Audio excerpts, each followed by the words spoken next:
Hey, everybody, welcome back to Dental Unfiltered. I'm Matt Brown. I'm here with my favorite co host, Dr. Andrew Vallo, and we have a really cool episode today.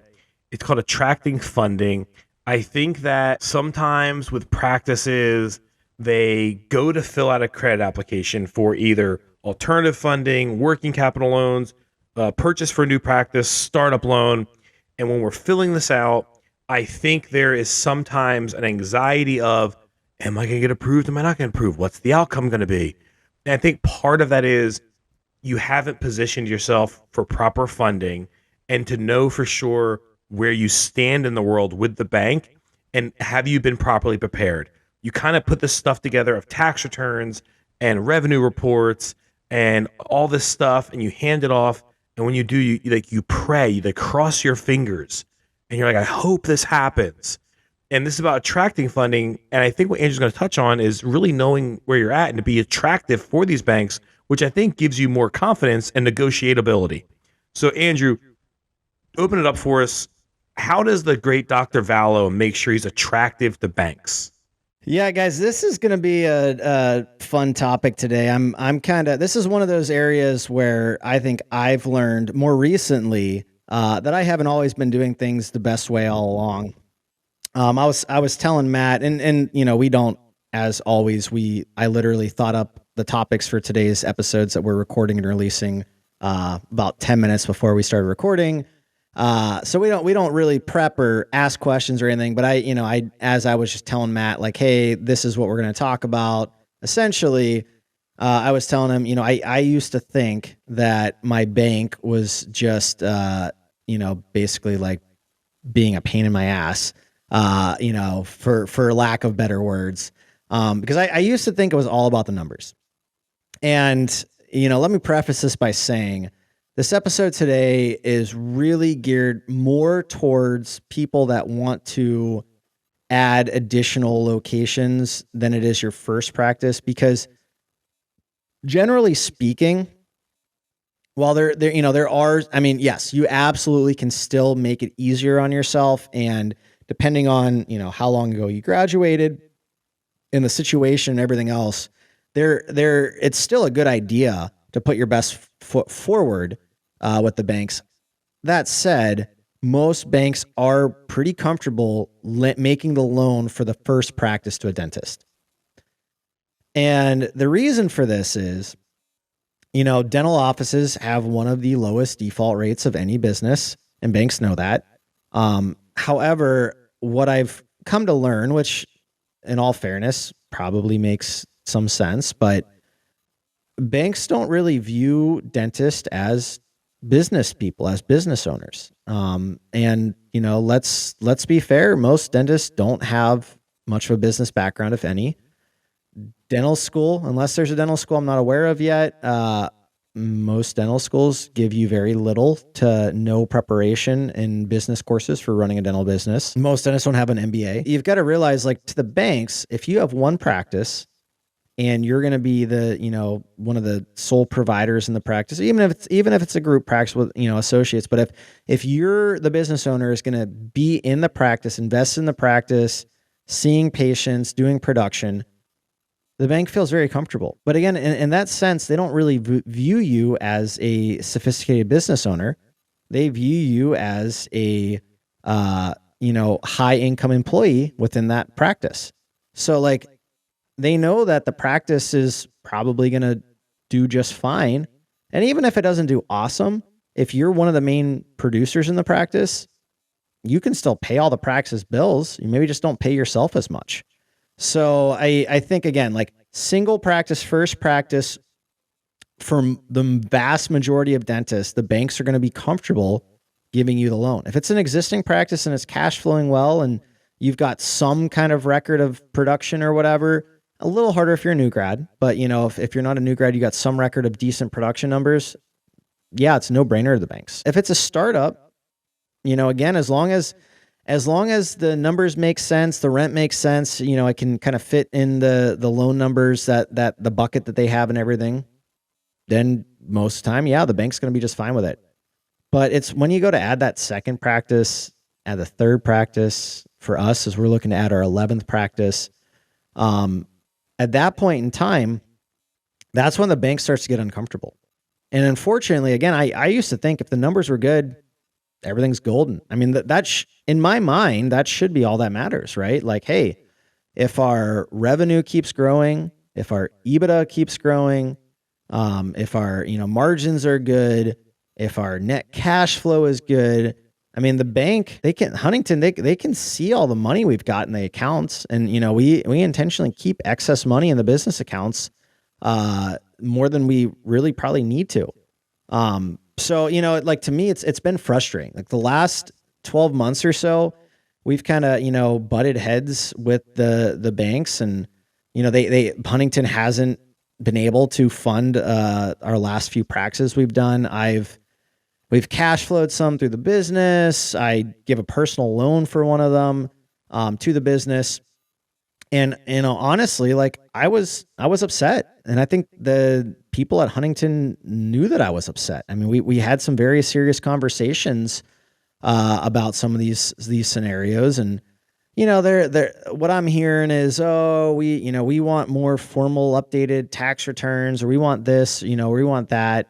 And I felt like it was a bunch of baloney, honestly. I felt like it was a bunch of red tape. I felt like it was unnecessary. I felt like they were intentionally trying to slow down the growth of my business. And so I as some of you guys are aware, I think I've talked about it before, but I started investing in myself as a leader, as a business owner, and I've been attending business and leadership mastery like seminars with Tower Leadership. And at our most recent one we went to, the cool thing is, like, as we have these seminars, Eric Morin, he's the guy who kind of founded the company, and he speaks to us, and he is like the opposite of the dentist. He's got the MBA, he's very polished, from a business standpoint. But he asked us, he said, he will often ask us, like, what do you guys want to talk about next time? Like, what are you most interested in right now? Like, what are some of your pain points? And if it makes sense, he'll try to cater to, what we want. And I had said to him, I said, can you like do something on how we can get more access to capital, to funding? Because that's been a roadblock I've been running into lately. And he said, yeah, absolutely. Does that sound good to everyone? Does that work? And so one of the days of our seminar we had recently, he brought in some experts, including a guy who, not a dentist. He invested in and bought the majority share of a dental group that was at 20 practices, and he grew it to 80 practices over the course of a couple of years. So that was really, they're trying to grow their EBITDA to $30 million. They're at like 27 right now. I mean, just doing some really, really impressive stuff. So like they got on, and then, he had his CEO, and they work with a minority private equity investor, that essentially they give up a small minority share to get some funding so they could buy more practices. And the PE guy, like, they don't want control. They basically partner with businesses that are just kind of looking for some funding, and they get a little stake in the business. So that was interesting. Kind of hear about their route with some alternative investors or whatever. They're talking about how debt is risky. Equity is more expensive, and I think that's a good lesson. For anyone that is thinking about different options there. But another guy came on, and his entire presentation, his name is Billy Brown. But his entire presentation was basically, how do you make yourself more attractive to banks? And of all the different talks that day, that was probably the most intriguing one to me, because it kind of reframed my mindset, and it made me realize, like, maybe my bank wasn't being a pain in my ass. Maybe I was being a pain in their ass. Maybe I, was being impatient. I'm like, oh man, I've got the best dental group out there. Like, you don't need this, you don't need that, you don't need, oh, why do you need me to update my business plan? That's a joke. Or, why do you need timely updated financials, with actual accurate, adjusted EBITDA and all this stuff. But funny enough, even before this presentation, I think I'd started to wise up a little bit. And we have been getting more intentional about making sure that, our financials coming from our accountants were coming in a timely manner, and that we were being good partners to our CPA firm, and that we were getting them everything they needed. And we were having meetings when we were supposed to have them. And we were going through things, and that we were getting, non-business. We were, making sure we weren't charging any non-business stuff through the business, and things were being charged on the right cards for the right accounts. And I will say, like, ever since we've started to clean up our financials more, and kind of show some more true EBITDA numbers, I already feel like our relationship with Huntington has been getting better. So he kind of talked about it, and he kind of said, like, think like you're going on a date. You want to put your best foot forward. You want to make yourself as attractive as possible. You're probably going to take a shower. You're probably going to put on some clothes that look halfway decent. As I take all of our Zoom meetings in a t-shirt, and I'm like, yeah, I'm not the most professional CEO of a $20 million company, but you're probably going to do your hair. You're gonna brush your teeth. You're gonna make sure you're on time. You're gonna make sure the reservation's made, and it's a nice place with good reviews, and that your date actually likes the food. And he said when you're actually sitting on the date, you're going to make sure that you're speaking your date's language.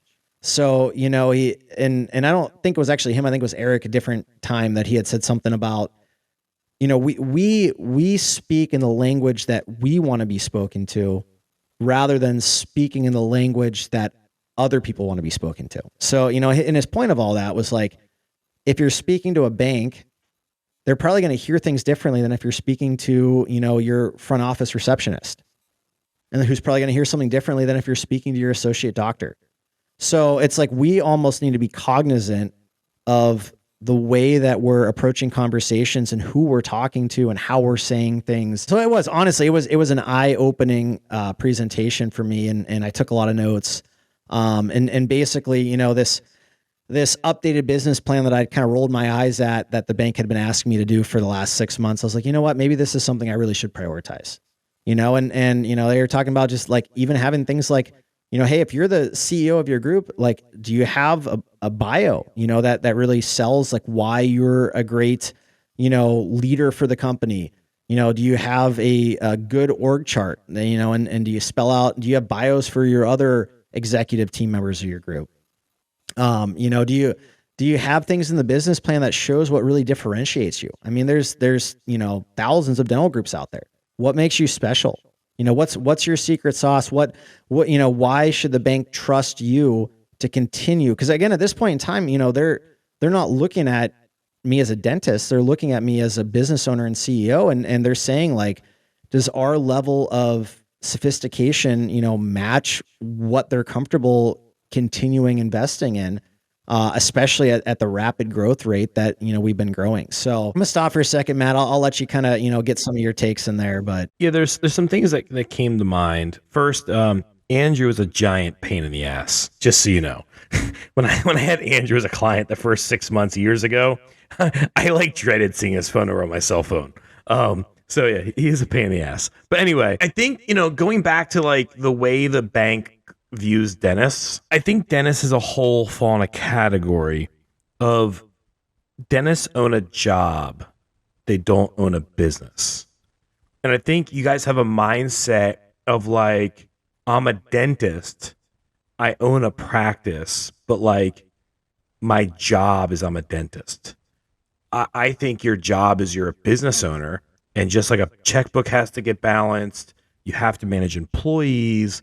I think that you have to understand that like there's a place where you are an employee, which is when you're a dentist, but that's not really what you are at that point. You've made a change. You're a business owner now. I think the world, vendors, banks, whoever, I think especially banks, look at you as somebody who owns a job. You don't own a business, because the reality is it doesn't really happen without you. And when you eliminate that like key man scenario, or when they see you as someone who can potentially grow beyond the key man scenario, they see you as a very different opportunity. Like when you're talking with them and you're focusing on like my production, my this, my that, but you're saying, I want to get here, and then have that associate, and then I want to get here. Now you're talking with a growth mindset, and you're talking like a business owner about key moves that don't affect you being the most important, you being the focal point. If you can remove you being the focal point and it not sounding like you own a job, but you own a business, and you're talking about it like moving pieces on a chessboard with a goal of getting to someone else's queen, not just being the pawn. Like when you talk that way, you talk as if you are the pawn. When you do it the other way with an overall strategy to take over the terrain and win, you start talking like a business owner, not someone who owns a job. Yeah, no, I mean, I think that those are all good points. And, I think from my own ego, like I was doing everything right that I thought was important. And instead of focusing on the things that the bank thought was important, they were even like telling me. And I was basically like brushing it off. I'm like, that doesn't matter. That's, who cares about that? So, and I think to your point, like, yes, like there is definitely key man risk, as a founder dentist, especially if you are one of the main producers. I think that scares the bank. And so, in my mind, I thought I had done that well. I was like, man, I've been out of the chair for over a year, so I don't even contribute to our production anymore. And I think that was a step in the right direction. I think showing that the group would continue to grow substantially without me in the chair. I think that definitely helped. But I think there's a lot of other things that, again, I could have been doing better for the last, however long it's been. And things I'm going to focus on, trying to improve upon, trying to become a more sophisticated CEO, a more sophisticated.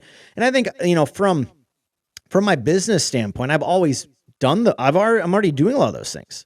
We have episodes talking about cash flow optimization, projections, and all kinds of different SOPs that we've implemented. With our sales executives that we've added. So I honestly think we're already doing a lot of things the bank wants us to do. We're just not explaining it to them in their language.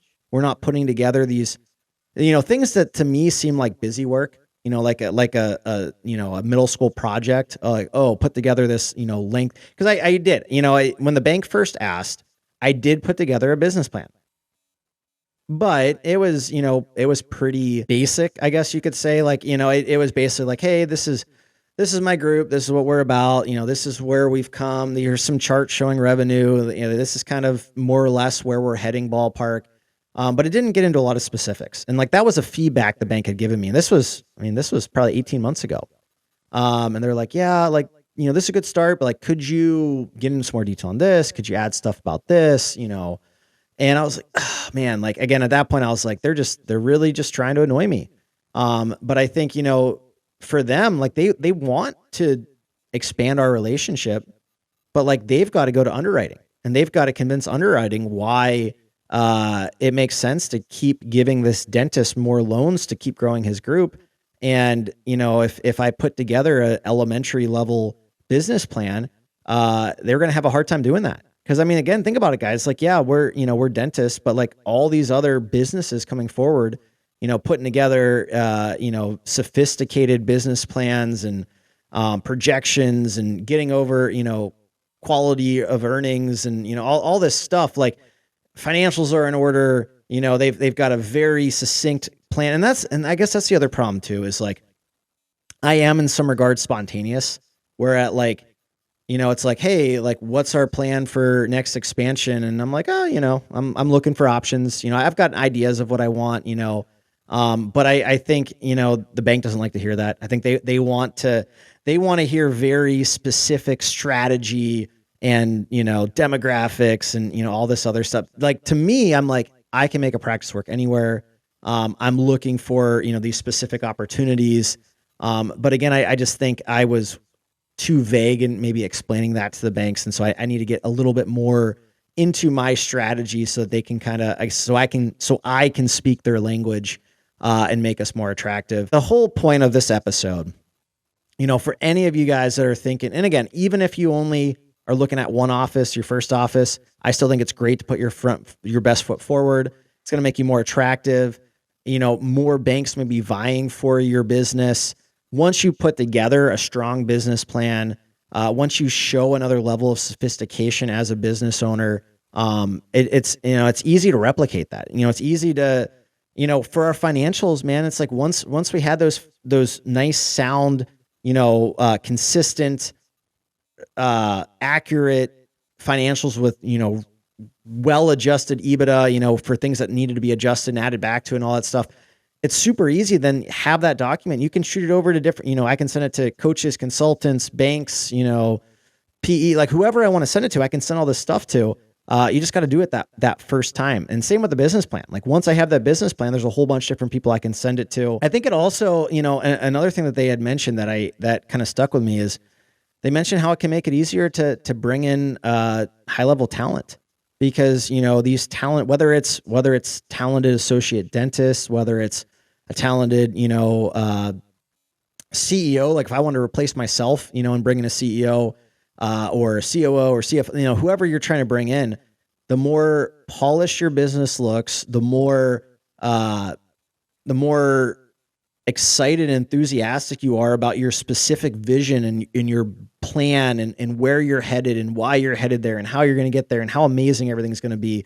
And the better you can spell out what makes you different, I think it makes it easier to attract those very talented people that want to go work at great organizations. So I think while I was very focused in on growth, on revenue, on profitability, on cash flow, all the things that I thought were important, which are, again, I'm not saying those things aren't important. They are important. I think I really brushed off a lot of these intangibles that apparently the banks really do want too. And like that was the funniest thing is I'm sitting in that lecture and I'm like, oh man, I'm an idiot. Like literally this guy was telling me all the same things that my bank had been telling me for the last 2 years that I had brushed off. And I thought it was just them. I thought they were just being, and like I've talked to other banks. I've talked about switching lenders because I thought Huntington was I thought that's who they were. I thought they were just annoying. And it turns out that that's what banks are. And, they've got there's federal mandates and there's all kinds of other things that come into play too.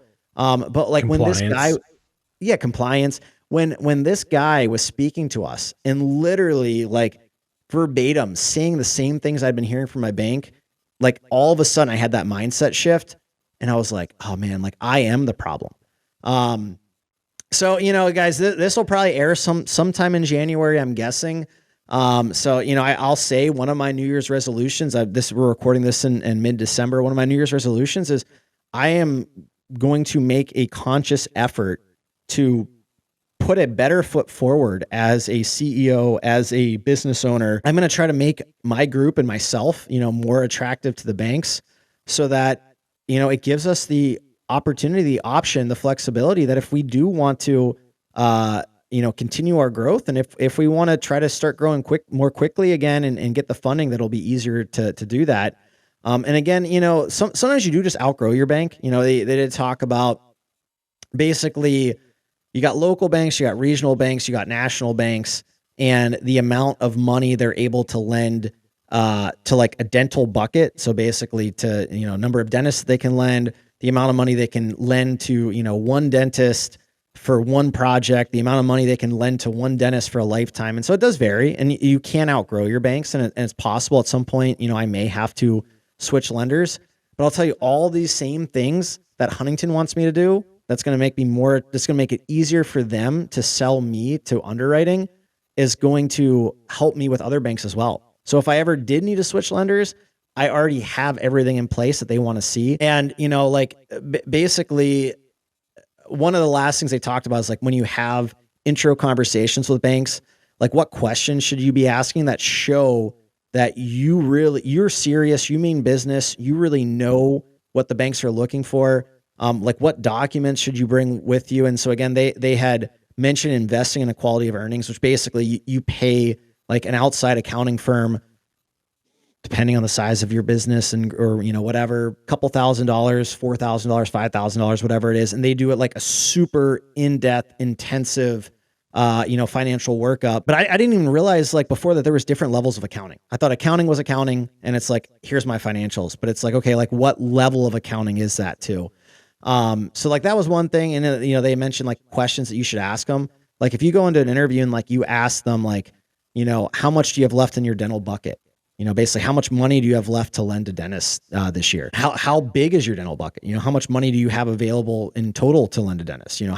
How much but basically, like, if you go into these interviews and you're asking the bank questions that are beyond the sophistication that almost any other dentist on the planet is going to ask them, it's going to show you did your research. It's going to show you're for real. It's going to show that you know what you're looking for, and you're going to make sure that they're the right partner for you, so that neither one wastes each other's time.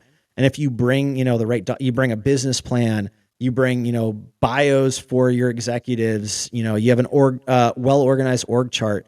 You've got up to date financials that are of a certain level of accounting. If you do all these things, it's going to make you like the belle of the ball. Like, the banks are going to be like drooling over you, because they're going to be like, man, like, this is a sophisticated operator who owns a great business that has great financials. But unfortunately, great financials alone aren't enough for these banks to continue to take risk on you, especially if you want to grow and expand beyond, one or two practices. So there's another side to this. Okay. I have a drive, a Google Drive, and I have this folder, and the folder has so I know here at the company, we have a folder that Ryan uses where he keeps all the up-to-date financials on it, right? But then I have a folder that is the same thing, but things that I need from the business for me to also get loans for myself, right? So there's two levels to this. If you're scrambling to get this stuff together and it's not organized and it's not right, and you're trying to call your accountant and all this stuff, and all of a sudden you and your wife are shopping for a house, and you find the house you love, and you want to put in an offer on it, and you're scrambling to pull all this together and calling your accountant and putting pressure on him, and why aren't my taxes done and all this stuff, not just being able to handle the business loans, but that trickles down to your personal financials and your personal loans as a business owner. Like, you need to have both those layers together, and sometimes the personal stuff has to come back up to the business stuff. Sometimes they want to see some personal things, and we think they're like completely separate, but they're branches on the same tree. And you have to have that ready for both. No, I honestly, Matt, that's a fantastic point. And that was actually something else that Eric talked about during that lecture weekend. He talked about how timeliness matters. So, what he was saying, this is another thing that spoke to me, because we are not the most organized time. Like, I don't have everything and I'm getting better at it, but I'm still probably not where I need to be. And he was saying, like, if a bank, if he's trying to request a loan from the bank and the bank's like, hey, I need this, he's like, yeah, I'll have it over to you in 5 minutes. He's like, I've got everything organized, easily accessible right there. And if you don't, and if you're trying to get a loan from the bank for a dental practice and they ask you for things and it takes, a month to get them together, like, one, it could, interrupt the timeline of the deal. But he said, even more than that, like, it gives underwriting pause, because underwriting's like, man, if it takes them a month to get these basic documents and financials and stuff together, like, that often gives them concern about making the loan. So, like, again, like, it all comes down to showing that you are next level when it comes to your professionalism, your sophistication as a business owner. And so I honestly, it was a bit of a wake up call for me. It was a little bit humbling. It really was, because here I was thinking, hey, I built this incredible dental group. Banks should be like, throwing themselves at me. And then I realized, like, okay, like, yes, on paper, I have built this incredible dental group, but I'm really not doing the things that I necessarily need to be doing to make myself more attractive to these banks. So, again, guys, nobody's perfect. We all do. There's all things that we could be doing better. And I think for me, this was a wake up call that was one of those areas that I could really focus on, improving. I want to give a shout out to Eric and the Tower team. It's been one of the, best mastermind coaching groups types things that I've been involved with. And I've done a number of them over the years. And I appreciate not only the knowledge that they share with me, but, the ability to be able to share this with our audience as well. I've referred a couple other people to Tower, but I mean, if you're looking for great reputation. they do have a business or a dental focus. So I mean, everyone who goes is a dentist, but I just the thing that I think differentiates them that I've really enjoyed is that they really do have another level of like leadership, business acumen, sophistication, and they bring in real world examples and ideas from other industries. And it's not low level stuff. So it's not like, hey, how can I get our perio percentage up? I think there's a lot of coaching groups, mastermind groups, consulting. There's a lot of people that can help you with like kind of the lower level stuff. But I felt like we had already gotten a lot of those things under control. So I was looking for that next level, and I feel like that's what Tower has been for me. Is again, sometimes it's like that tough love, that slap in the face, that wake up call that you need to realize like, hey, just because we're doing a lot of things well doesn't mean that we're doing everything well. And so I've enjoyed that. It's stretched my comfort zone. It's made my brain hurt sometimes listening to, some of these lectures and conversations. And it's made me ask some pretty deep questions, when I've been there. So, if that sounds appealing to you, I definitely recommend checking it out. You'll probably get to see me at some of these meetings and stuff like that too. But yeah, just look up Tower Leadership online, Eric Morin. Tell him my podcast sent you. I think he'll appreciate that. I'm probably gonna try to get him on the podcast here soon. He's a great guy. The only back to the speed of underwriting thing, and we're gonna wrap this up right now. I recently was trying to do a deal to buy a bunch of recreational land for my family to put like a cabin on and stuff and ride ATVs. And the company who, with land, you got to put a big down payment because you don't finance it all. But the company who was going to finance it, I talked to the guy at like 11 in the morning. This is a list of what we need. I said, cool. I think he had the list of everything by 12. I think I had a pre-approval letter by 2. And I was making an offer by the end of the day. And when I talked to him, I said, we're good, right? That was fast. He goes, I never have anybody get me every single document perfectly in the same day, let alone 2 or 3 hours later. That alone, he was like, bro, you must have your stuff together. Like, I put you right through underwriting fast, and here's your pre-approval letter, and I have no problem thinking you're getting approved. That speed to underwriting is a very legitimate thing. So, hey guys, thank you so much for this episode. Guys, thanks for tuning in. Me and Andrew love doing this. We don't get paid to do it. There's no pay to play. This is something we enjoy. Please like, subscribe, review, and share. And inside the description should be the link to the Dental Unfiltered Study Club. And we offer webinars once a month with different subject matter experts. And it's completely free. Thank you guys and have a great day.